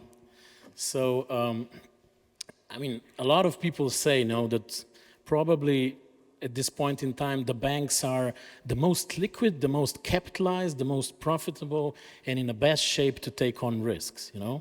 But there's also obviously critique on the other side that you are not taking any risks apart from sort of the bread and butter business that we are seeing, like, you know, commercial loans, savings loans, credit, consumer credit, and, you know, something extra, and that's it. What needs to change, you know? Yeah, there is too much bread and butter on the table right now, so that's why Aesop is really exotic story for commercial banks. But we heard, Jack, with private banks, investment banks, private equity. That's the thing that is needed in Slovenia. Our capital market is non-existent. We have commercial bank and then, sorry, Peter, almost nothing. So why commercial banks? It's not silver bullet. In Slovenia, commercial banks should do everything, but there is quite strict legislation also. First is demand. We don't see any demand, but on the other hand, we have really bad history with financing some leveraged buyout, so we are afraid to do anything, and we don't really know why, but we are not doing it. But in these years, we lost a lot of knowledge, how to finance some leverage or employee or management buyout. So is there demand? Yeah, of course we have to check, but some education we need. But commercial banks has some big obstacles. We have this MABO, it's makrobonitetne omejitve. We cannot finance employee to buy shares because we have to check creditworthiness of every single employee, and this is costly, and with average employee in Slovenia, you're immediately non-bankable. So this way will not fly. On the other hand, collateral and cash flow. So if we would be in US, collateral from the state, no problem, but where is cash flow? So there's another thing that we need to check. And if we would go this way, it would be really costly. A lot of capital requirements and big problems. So I was more thinking about you two guys that you start and then leveraged with the commercial banks. But just one thing, we are Deželna banka and we are 152 years old. And we were established by ESOP, let's call it ESOP. It was cooperative and we are still here. So sustainability is here. And yeah, look, we are sitting here with no, yeah, we cannot be because, okay, legislation, some transformation in between, but we survive all crises, 152 years. So. We are now at the part, every transaction has, I would say, probably some debt, some equity, if you're doing buyouts, so we are now in the debt camp, but let me go back to Jack just for a little bit before we go to the equity side, to Peter. So basically, tell me, who are the usual suspects in the US financing, I would say the debt side of these buyouts, would it be banks, would it be funds, how does the ecosystem look like, just to, let's perhaps imagine, who could sort of come in, because Jura was saying, of course, we have all sorts of limitations and the ECB Euro system is not the same as the Fed. We understand this, but let's just try to see a bit who's sort of playing in this market, who's doing the deals, There are two major constituencies and we're working on a third. The first that we've talked about is the commercial banks, the private lenders that have come in and have found this field of lending attractive. The second is the sellers. And so as I mentioned earlier, many, if not most, of US ESOP transactions are substantially seller financed. So this is 60% of the transaction value, let's call it, right? Just as a rough ballpark, will be financed by the seller who doesn't get paid right up front, but has to wait several years to get paid out gradually. And for a lot of sellers in the US, that's not an attractive value proposition. They want to get their liquidity up front, they want to fund their retirement, et cetera. And so one of our challenges in the US has been, how do we make an ESOP buyout, an ESOP sale, sufficiently financially attractive for the seller so that he or she gets their liquidity up front? And so we've proposed recent legislation, bipartisan legislation in Congress, designed to address exactly this problem, which is we need to move the private equity markets, the financial buyer market, into a US ESOP strategy. And right now the return profile is not as robust as a traditional leveraged buyout.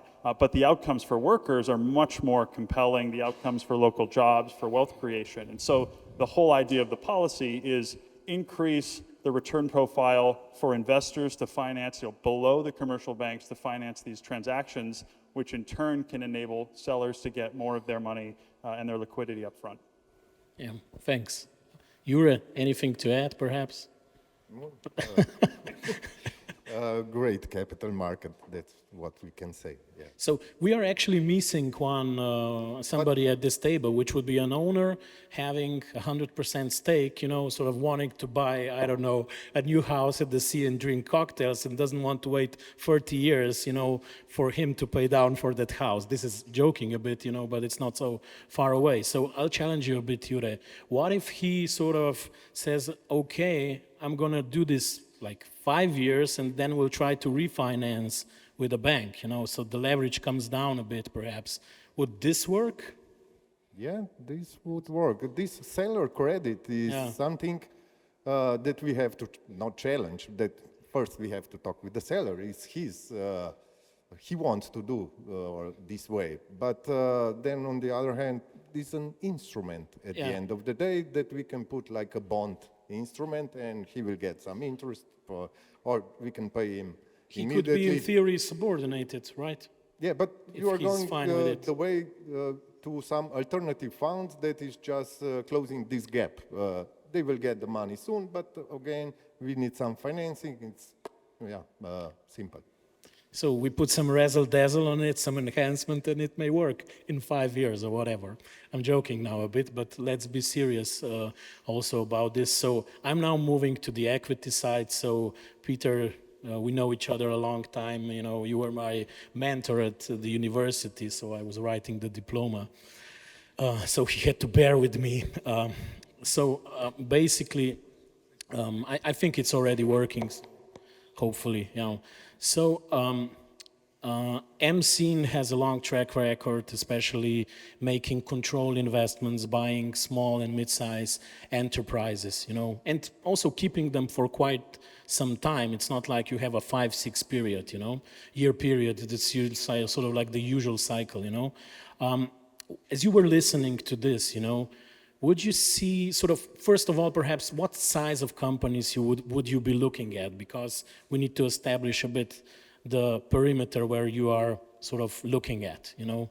So, I don't know, sales, employees, you know? Yeah. Mestnem is a family office, yeah, owned by 2 individuals, and we have controlling interest in several companies across several different industries. The size ticket is usually 10 to 20 million euros for the investment, and we keep companies for a long, long time. We almost never sell. But before I go on answer, I would maybe comment on 3 things from the previous round table. Please do. Can you put the mic? So one thing is, I believe, and you know, I think we can all agree that capitalism works if the assets are sold at the highest possible value. That's, you know, when then assets and resources are allocated appropriately.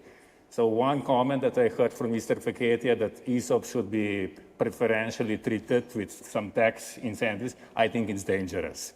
But what I heard from Mr. Strohmeyer, that he wants to create an equal tax treatment of human and capital, that's actually reducing anomaly. So that's very positive to hear. So that's my comment to the previous roundtable. Okay, we'll put that in the comments box to the laws, so you know you can discuss it on the working groups. But you know, perhaps let's get back on track. You know, sort of what sort of companies would sort of fit in terms of sales, employees, EBITDA? Usually there's like a size, you know. No, size, like I said, 10 to 20 million euros. That's the sweet spot for us. What we see is also, you know, because in Slovenia we had some historical in the past, some companies were employees owned. However, they were not structured properly, and retired employees were kind of locked in. They didn't really have an exit. So usually those stories did not end well. So we, in our portfolio, we have 2 companies that essentially, they were owned, created by employees, but some people retired. Those who didn't retire just didn't, you know, just began taking care of themselves. So it was not a very happy ending for those companies. Now they're, I think, much better off within our portfolio. That's, but I mean, yes, mistakes were made, and if you structure things in the wrong way, you know, you will get exactly where you were talking about, you know. And I think some of the law is here to sort of give an opportunity. So to perhaps do it in a better way, you know. And what I'm talking about is essentially, I would say the ESOP law creates an SPV. So all the investment is done through this SPV, and essentially the relationship between an co-investor and the ESOP is reflected in an agreement that is signed by both parties. So honestly, I don't see a lot of difference in this phase between the usual private equity deal where you have somebody coming in, because I've structured quite a few of them, where you had a shareholders agreement where you lay down the rights, obligations, and how you're going to exit. So I'm going to challenge you here a bit, you know. Do you think if, so let's imagine I'm the managing director of an ESOP SPV, and I say, I want to do this buyout, but I need like 20% of the deal, you know, would you be willing to talk with me and sort of arrange some kind of rules, how we could work together in a buyout? Absolutely, we will talk, you know. Like I said, if the asset is structured, if the transaction is structured appropriately, if all the stakeholders can meet their objectives, yeah, we talk about any situation. And you know, like someone said that, you know, ESOP, in a way, they're not that different from MBOs, except everybody is involved. You could also, I mean, I think you're putting it exactly the right way, because if you say something is autocratic and something is democratic, perhaps that's the different way to do it. What's right or not, I guess everybody will have to decide on their own, you know. So perhaps sort of basically we've heard, you know, that there are a lot of questions here, you know. So we could sort of create, you know, a to-do list, you know, how to sort of go forward here, Can I suggest? Yeah. I haven't listened to you guys before, but again, I have a comment on, listening to Peter. Why don't we all learn from the past? Because there is, they made a buyout from essentially an SPV that was a ESOP SPV. Seriously, I will not mention the company, but again, and it fall out, because of the concentration a investment fund did in this ESOP, but it arises from the motivation of the employees or former employees that wanted liquidity. So I think that you should address that problem. And we had a lot of that kind of examples, good ones that mentioned the minister in Železniky, and bad ones like the one, it is a good one because it was saved, CETIS, okay? But again, it was, the Železniky structure is the same as Krajin structure, Iskra Emeko. It was totally the same structure. Why don't we learn from the past, okay? I think that there are good and bad examples, but it should finally end of having motivated employees that have larger part of the capital involvement and better companies. That's probably the final aim. I mean, I can say openly about this. Our group recently acquired Zarya Electronica from Kamnik. Essentially, this was employee-owned.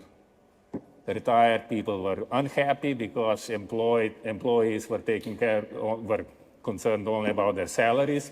In theory, the company was supposed to buy out unhappy owners, but there was no liquidity, so they were not even able to.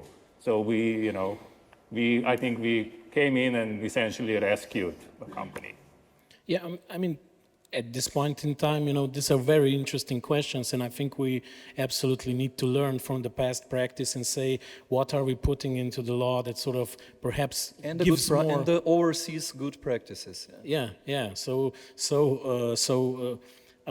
I have to challenge you a bit, Mr. Jamnik, so I'll play around here a bit now. So basically, Peter was not super convinced if he wants to sort of work with me. I'm putting my hat as the CEO of the collective ESOP vehicle sort of on, Would perhaps Seed Bank, if somebody would be willing to sort of set up a credit fund, listen sort of to a team, and perhaps provide a program where there would be a fund, like a debt fund, looking at such situations where perhaps equity would not come in and... Yep. I just, I don't want to be negative about it, but again, I will tell you something that is totally essential, and hope that everything, from the past experience before 15 years ago, it was mentioned leverage management buyouts. It arises the change of legislation that basically make every MB, LB, or ESOP impossible. So if you just cannot make a collateral on the asset of the company, because you just cannot generate cash flow out of nothing, you have to have a collateral. It was mentioned before, if not, it's not bankable. So what you can do about it? It is essentially impossible. It's not bankable. So if you don't address that kind of questions at this point of time, you just cannot solve your problem as a motivated, CEO of an ESOP SPV. You knock on my door and I say, okay, it's not that I'm the bad guy. There's someone sitting there. It was, there were bad guys 15 years ago that made the things impossible now, but it's like that, okay? That's my answer. Yeah, I mean, but like we got bitten by a snake, so now we won't go into the bush again, or what? This is now a bit of this story. So let's... Andreas, can I give you an answer? Can I give you the answer? Yes, we would be interested in talking to you, hypothetically, if we would say, okay, can you commit to execute a certain business plan? And if you achieve those targets, then we can agree on the price that will yield us sufficient return. That's how things are done also in some neighborly countries, like in Austria. There are some banks that are financing such transactions, but usually it's found a team within the company. Maybe you can say also the entire group of employees, but targets are set and exit price is also set.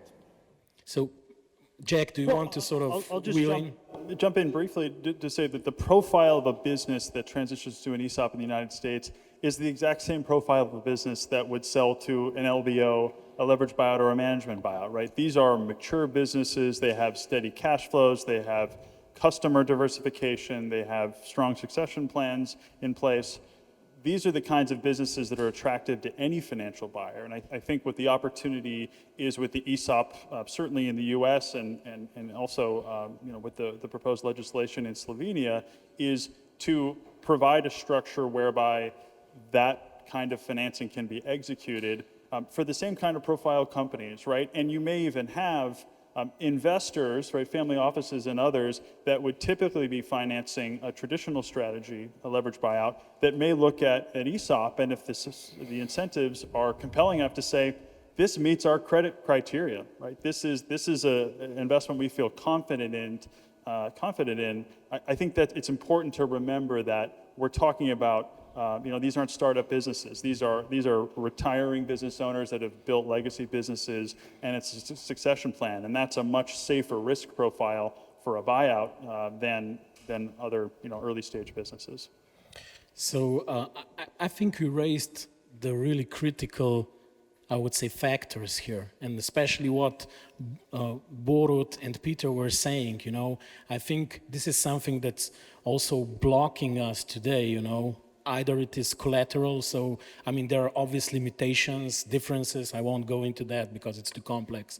But these are complex things, And I saw a glimmer of hope with Peter because I was pushing him a bit, and he came back. But we are super early here, so the law is not enough. We need to work, and it's all about learning knowledge and innovate. That's very important. So perhaps let's try and end up on a positive note. So sorry, Miglena, we've kept you waiting for a long time, sort of after hearing a bit of this, our debate, would you have any advice? Let's think about sort of what could we give to the quorum and the legislators to sort of think about. Where should we start here?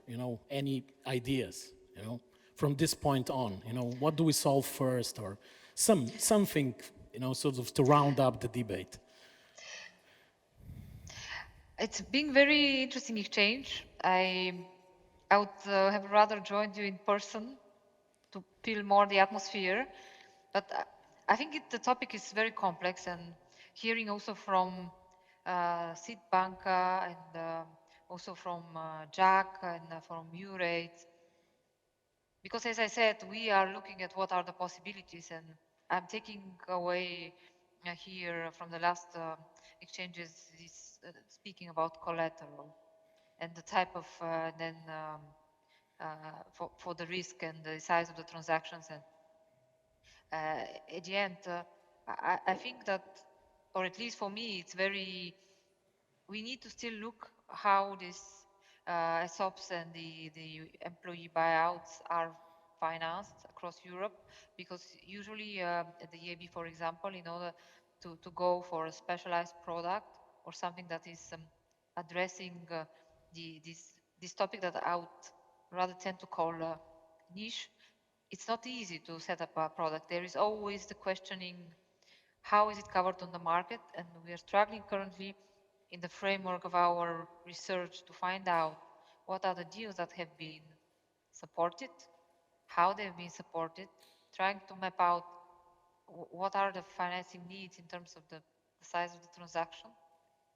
But I guess it's important to have all the actors sitting on the same table. And I think for Slovenia, it's very important to have you all on there discussing about this, because this is the way how it will work. I would not exclude also bringing in some European funds that could help to take over part of the risk on the banking sector. But based on my recent readings on the topic and what we have heard so far under our study, I see it's some more like an instrument, more on the debt side, maybe similar to the case in the US with the guarantee that would support, incentivize the banks to go a bit further and address this lack of capital and the funding. So, and the law is an important step because this is something that on one side needs to be acknowledged there is the need and to have the correct framework in order to make all the actors clear, with clear understanding and discussing openly how they can further go for that. So I think in Slovenia, I hope we'll soon could discuss a bit more what would be the perfect match in terms of financial instrument that could support. But for me, it goes more like a guarantee fund that would come in. And maybe in addition, in parallel, some advisory scheme that could help the companies in better structuring the deal and preparing the transactions, because it seems like no one-way story or no one-way road for this. I found the topic quite complex. Thank you. I hope I managed to give a bit of a flavor that based on currently what we are observing and seeing that this is something that exists in different member states, and also together with the colleagues from the Commission, we are trying to put the things in the common line where we can say there is a need for this, but we are currently struggling to say that there could be a universal type of instrument that will be suitable for all of the countries or for all of the cases. And then we look in the sectors and we don't have we have difficulty to say at the end which are the sectors that predominate when we speak about the model. Thank you, thank you. So last word of advice, Jack, and then also the other panelists, sort of like a short, yeah, please. Well, I'll just end by saying this is just such a very exciting opportunity, right? Not only do you get to have the luxury of learning the international best practices in designing an employee ownership structure, but you also get to design your own capital markets, right? These are profound policy choices. How, as we build capital markets here in Slovenia and bring in institutional sources of capital to enable business succession, right? That's what private equity is doing. How is that going to be structured and designed? I don't think you want the US private equity model, at least how it's traditionally been done, which is very short term. Workers are often an afterthought, jobs leave communities, wealth is extracted rather than created. I don't think that's the model you want to import here. I think the opportunity that you have in front of you is how can we use public policy both at the national level but also the European level to choose a different path. And I'm looking forward to seeing how that all plays out. Jure, last word of advice. Too many things on the table. And another one, advisory, promotion, knowledge about workers' buyout, it's really low. So a lot of things to do. But I have one idea. If we put ESOP in ESG agenda, and that it's viable investment, then the money would flow in. Nobody would ask anything. So, yeah. So, yeah, but we need to create that mental, I would say, comfort that everything has been done in a certain way. So the 3 letters become, or the 4 letters become free or whatever, you know, we're doing here. So, but yeah, I'm with you. So, Peter, last word of advice. I believe that ESOP can have a potential place in our country, but it needs to be structured appropriately. We need to learn from past mistakes. And whatever the legislation changes will be, we should not create new anomalies, but we should eliminate anomalies so that capital is attracted to invest in Slovenia, not just from employees, banks, private equities, from all kinds of investors. If capital is attracted, human capital can be more productive. Borut, the last word is yours. As we know, the financial markets are really, really complex animals, and that's why we have to look at them like cyclical. So when you look at a certain kind of a transaction and ownership structure, meaning like ESOP, you have to have in a consideration that is longitudinal, meaning it changes. You need other agents, actors on the market, meaning you need developed financial markets. So you need everything to work out. And that's one of the points. So if that doesn't mean that you just cannot or you shouldn't develop the ESOP structure, but you have to have a whole picture, because if there is a puzzle that is missing, nothing will work, okay? And that's an advice. I think it's a good thing to sort of round up, you know, so it is not a piece, it's a puzzle we need to put together, and it may take some patient trial, error.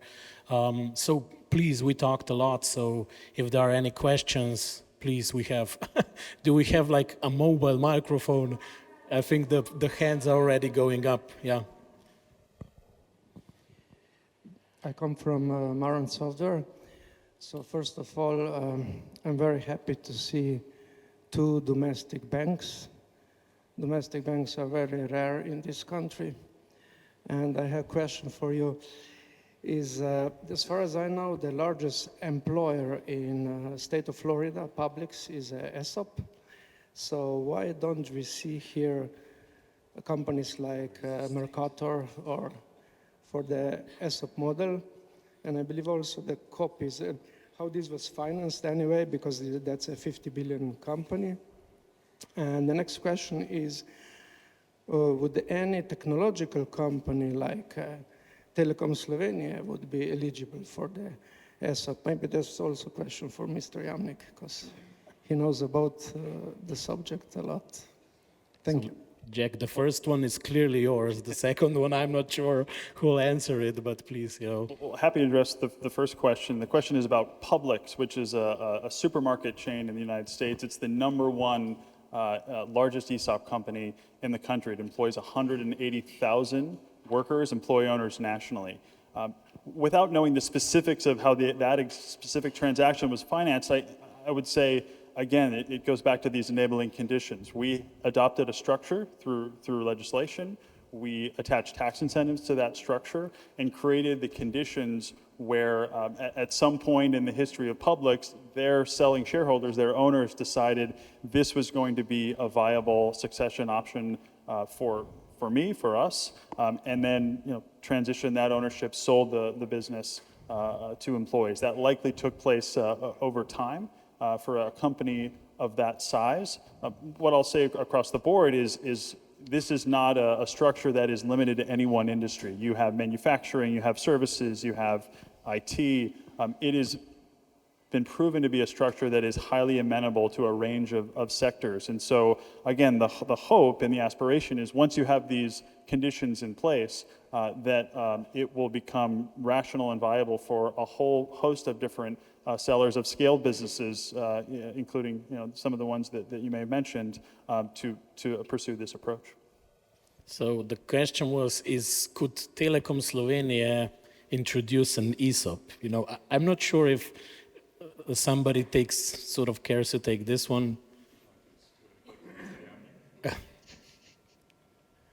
No, it's very Slovenian specific because Telekom of Slovenia is 72% owned by the state. So it is like, and I just can, return the ball to the audience and the politicians.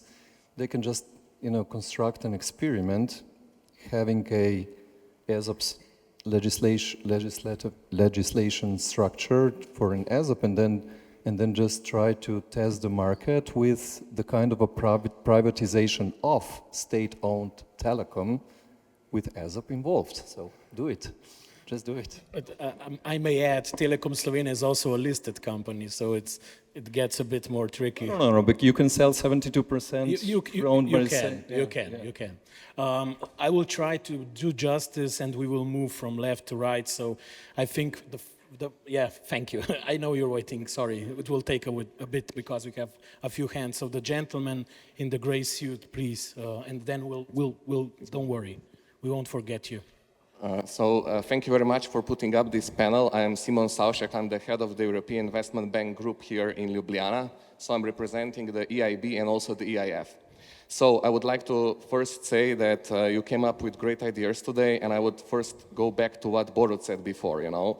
You, Mr. Grahek, put exactly the same question to us as the finance minister of Slovenia.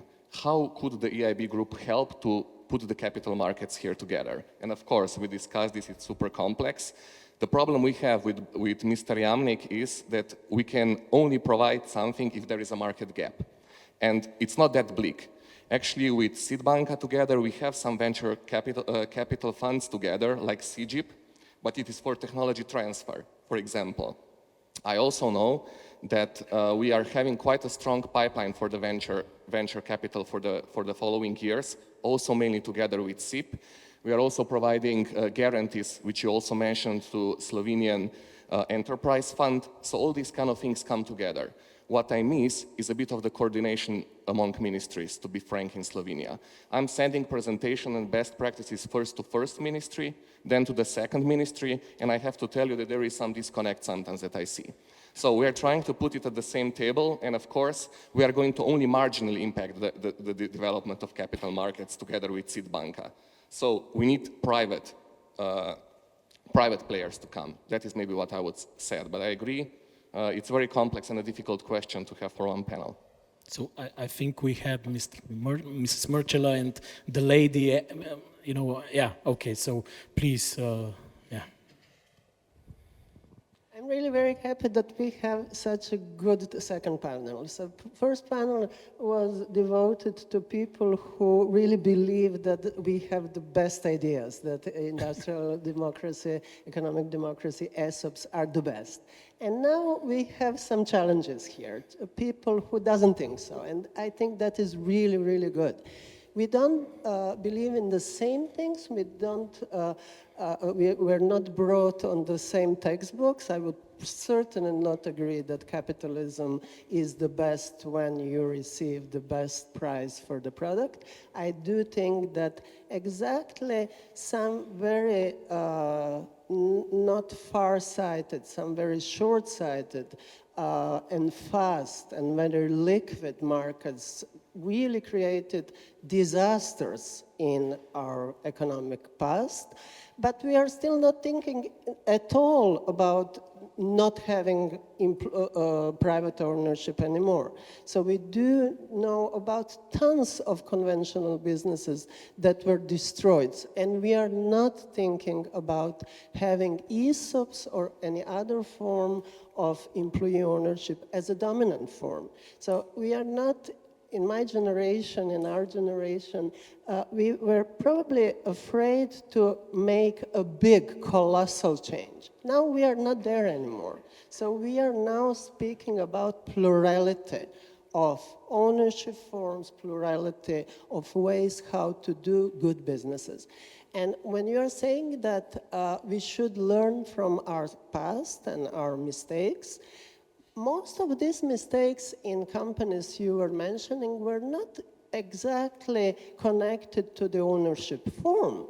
They were based on bad business decisions. They were based on bad distribution of roles. No owners, private or employee-owned, also working in the companies, should do everything. So I really understand that there is a pressure on short-term interests from employees in case of bad examples you told us about, but same short interest orientation could be really very bad in a very conventional business. So I'm grateful to your comments. I think that It is great that we are here together and that you are interested in what we have to offer. But at the same time, I really think that the main message should be what Magdalena said. We shouldn't, our goal is not to have a unique practice, something that is good for everybody in each of European states, and even probably not in Slovenia.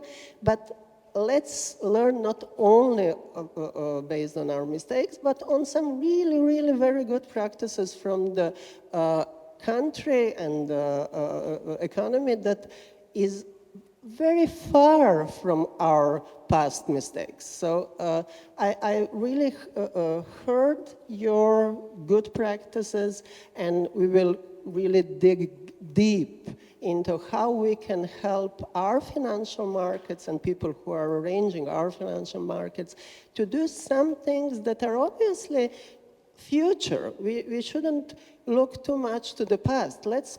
Let's think and do something that is better for our future, for future of European economy, and if we can learn from America. When you started to talk and when you commented, I was really surprised, because this is a kind of paradox that we are in Europe more prone to less socially responsible decisions. So this was a great learning practice for me. Thank you very much for all the comments we heard. Thank you. It's so please let's continue. Yeah, I think you will not be let out. I pledge my word. So thank you very much. I was not afraid of that you will leave me, but it's just okay. Well, my name is Jasmina Držanic. Basically, I have 20 years of banking experience in Ljubljanska banka, and basically I was corporate banker for, let's say, 13 years, and last 5 years I spent restructuring what all the rest of my colleagues and other banks messed up as a senior restructuring manager. So I believe I know one or two things about how to finance something if there is a credit involved. I'm happy, and it's very good that we hear today. We heard from the representatives of EIB that what we have to do is to measure the gap, measure the potential need for financing the buyouts for ESOP, and this is basically the task for the lawmakers, because when the legislation is prepared, these things have to be measured. We have not only that the estimations of how many companies are potential and eligible for ESOPs is not enough. I think that this issue should be measured more adequately in order to define the need for the guarantees, because we heard that the collateral is basically the main problem for providing that we are financing the buyouts in the companies which are stable, which have the potential, which basically generate profit. But we have the problem with collaterals, and usually the collaterals are provided either by guarantees from multilateral financial organizations, or they are provided by the state. In European Union, we have a system of the rules regarding the state aid, which aid is eligible and which aid is not eligible. What I heard before is that perhaps that beneficiaries already received so much aid that they're not eligible for additional aid, which in case of ESOP, it just doesn't hold the water, because ESOP is a new form. That company has not received any state aid yet. in terms of guarantee. Perhaps the companies that received some state aid, but I don't think that there's so much state aid involved in Slovenia. Perhaps those companies which are supposed to be bought out, they did receive some state aid. However, not the new companies. What it is the key issue here is whether those. No, I will skip that because I will go too much into the details and I don't want to butcher anyway. But what I think is that according to the current level of state aid rules, I think that for, let's say, 1 or 2 years of when this law is passed in the parliament, we can somehow still squeeze and experiment in terms with the state-provided guarantee. In the meantime, it is possible that Slovenia do all the necessary things in communicating the system, how it works once the law is passed and once the first guarantees are already issued, so that in the future also EIB and EIF can provide a solid product in terms of standard product for the guarantees. Thank you. Thank you. So the state aid was something, that obviously needs to get considered in any case, So I won't bore you with de minimis and rules. There are experts for this, and you never know where you're going to end up because a life's like a box of chocolates with state aid, literally. That's how I see it, because there are overlaying rules and you just need to do the work and understand it. So I think there were 2 questions here, or one. So the young gentleman or the lady, I don't know, you decide, please. Yeah, thank you. What I see a lot of tonight is passing the ball around to someone else. It's someone else's problem. We have great ideas, but it's for someone else to execute. I don't see very much of introspection. While it would be wonderful for Slovenia to wait 50 years, for the culture to evolve like it did in the United States, perhaps we could learn from them some 50 years earlier. Because right now we're in the unique situation of a lot of young company founders that founded companies in the 90s retiring. So now we have a very unique opportunity to work on this here and now, and not in 50 years when most people in this room will be gone. So I would like to ask every panelist from a European institution, sorry, Jack, to perhaps propose what each of your institutions could do to advance this sort of sustainable ownership practice today. I mean, we covered a lot of this, but I mean, you are definitely hired, by the way.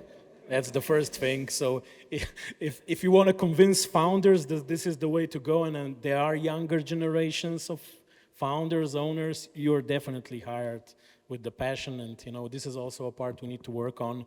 But yeah, I mean, Andraž, I can answer that because it being seed banka, I haven't throw the ball to another party, because I answered the Andraž first question.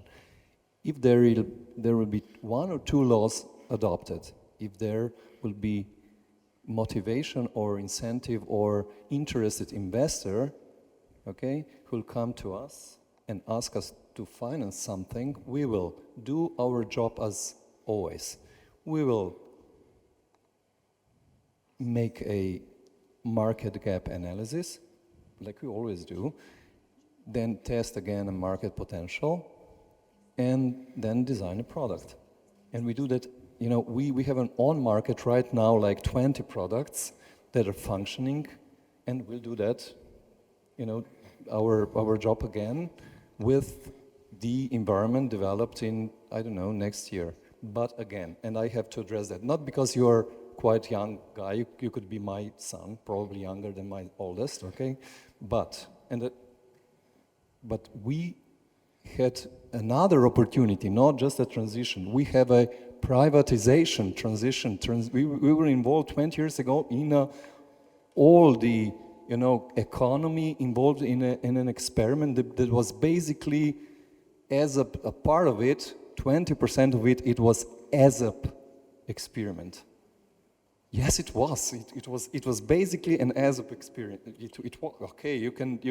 We can discuss it, but again, and when I said 50 years, it was like a joke, okay? But we developed in 30 years culturally, corporate governance and corporate governance, it is the most important thing here, So you just cannot, if you have not in place a specific, very precise corporate governance of ASAP companies, that would be a mistake for sure, okay? Because that is very important part of it. Yeah, I mean, you are hired, by the way, and I'll just explain, I think how I see, this dialogue is very simple. We are talking about institutionalization of ESOP transactions. So we have passion, we have problems, we need to solve succession, but we need to come prepared to an institution like Banka, a private investor, a commercial bank, or the EIB to say, we can help you understand that there is a gap because there are people with faces, names behind our numbers, So we essentially also not only need top-down, but we need grassroots stuff happening. This is my personal opinion. When we will have more of this, there will not be a question whether there is a gap, because the gap will be visible, So I think, that's something where we can work together and sort of close the gap at the end of the time, So I don't want to owe you anything, but it's okay. So if there are no other questions, there are other questions. Okay, I mean, I don't know how long we have, but we one overtime, two overtimes. One short question for Jack. We've heard now concerns about the corporate governance of ESOP companies, and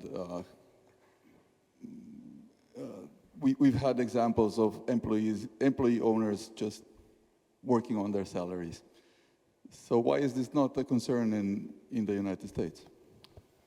It's not a concern in the United States because the U.S. ESOP is very distinct from anything else that preceded it in the world, right? Certainly, as far as I'm aware, any experience here in Eastern Europe or Slovenia in particular,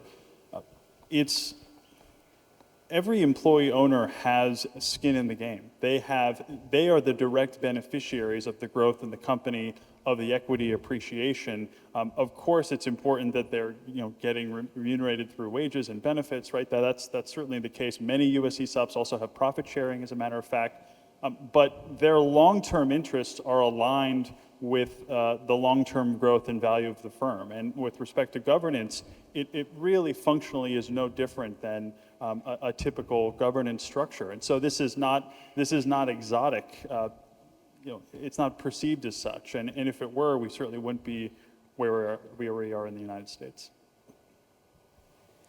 Okay, I think we have one just more. a short one. Domen, it was 45 years, not 50, so, But a comment. The first thing that might be good, getting a loan for a buyout would be awesome. But the first step would be destigmatizing the companies that are doing this and not maybe providing some other type of financing that we need at the same time. That was just a short comment that doesn't really need an answer, I guess. And thank you. I mean, perhaps any more sort of like concluding remarks, perhaps from the two representatives from the ministries, any questions there? Because otherwise, I think we are all a bit sort of exhausted, after this discussion and would require some refreshment. So if that's it, I would like to thank you, everyone, thank the panelists, thank the also audience, and, thank you.